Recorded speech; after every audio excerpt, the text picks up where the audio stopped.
The Democrats fought us like crazy over the travel ban. You know that? They fought us like crazy.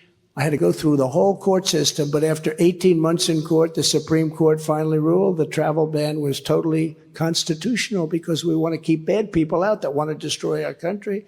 As president, I also suspended refugee resettlement when we entered office in 2017. Nobody had ever heard of it before. We didn't want that.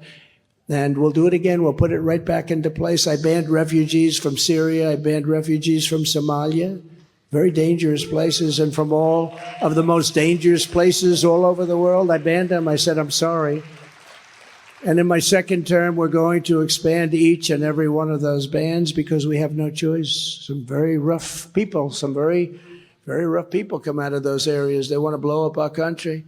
We aren't bringing in anyone from Gaza, Syria, Somalia, Yemen, or Libya, or anywhere else that threatens our security. But I will say this, tremendous numbers of people are pouring into our country right now. We have open borders. It's the stupidest thing anyone's ever seen. Millions of people a month are coming into our country. We have no idea where they're coming from, but a lot of them are the same people that went around doing what they did to Israel 2 weeks ago. A lot of them are the same people. And you have a disproportionate number of young, very strong men. Strong men, sorry women, but I have to say this. You have a very, very powerful contingent of very strong men, and they're pouring into our country. What are they doing? What are they doing? I also issued a historic rule proclaiming that no refugees would be resettled in your communities without your consent, and we will reinstate that rule on day one. You had to consent. Because you have towns and cities, but you have towns. Look at New York, what's happened to New York, where they're laying all over Madison Avenue. You have shop owners that have been there for years. They go all closing their stores. They're going out of business.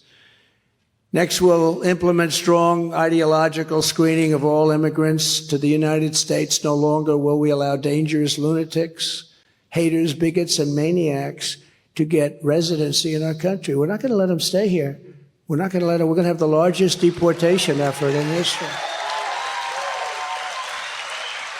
And people say, oh, that's so mean. But I think meaner is when you have thousands of people being killed all over. It's one of those things. You know, Dwight Eisenhower, you'll feel better about this, because people didn't consider him that tough a guy, but he was actually a very good president, good general, very good general. But he became president, and he was a very big person on deportation. He deported more than anybody else. He said, they cannot be here.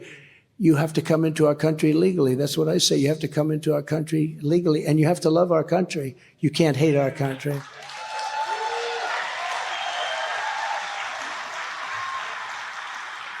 If you empathize with radical Islamic terrorists and extremists, you're disqualified. You're just disqualified. If you want to abolish the state of Israel, you're disqualified. If you support Hamas or any ideology that's having to do with that, or any of the other really sick thoughts that go through people's minds, very dangerous thoughts, you're disqualified. If you're a communist, a Marxist, or a fascist, other than the people that are already here, of which many are in the Biden administration, you're disqualified. I'd like to get them out too. Maybe we'll work on that next. In addition, we will aggressively deport resident aliens with jihadist sympathies. We have to. This isn't like being Mr. Nice Guy. We have to, or we're going to have a country that's going to be blown to shreds because bad things are happening. Millions and millions of people have come into our country, and nobody has any idea where they're from. Some from countries that nobody's ever heard of. In the wake of the attacks on Israel, Americans have been disgusted to see the open support for terrorists among the legions of foreign nationals on college campuses. They're teaching your children hate. They're teaching your children hate. Under the Trump administration, we will revoke the student visas of radical anti-American and anti-Semitic foreigners at our colleges and universities, and we will send them straight back home. They go back home. Enjoy your life. Likewise, the mobs of, literally barbarians that we saw on the streets of New York and other cities last week have no place in America. We can't have it. We have to No country can sustain it. And we all want to be nice, but no country can sustain it. Jewish mothers and fathers should never have to send their children to school fearing they'll be shot or stabbed on a so-called day of jihad, which is happening. It's a day of jihad. Under my administration, we will proactively send ICE to pro-jihadist demonstrations to enforce our immigration laws and remove the violators from our country. Many of these people are not from our country, and many of them are being supported with radical left money.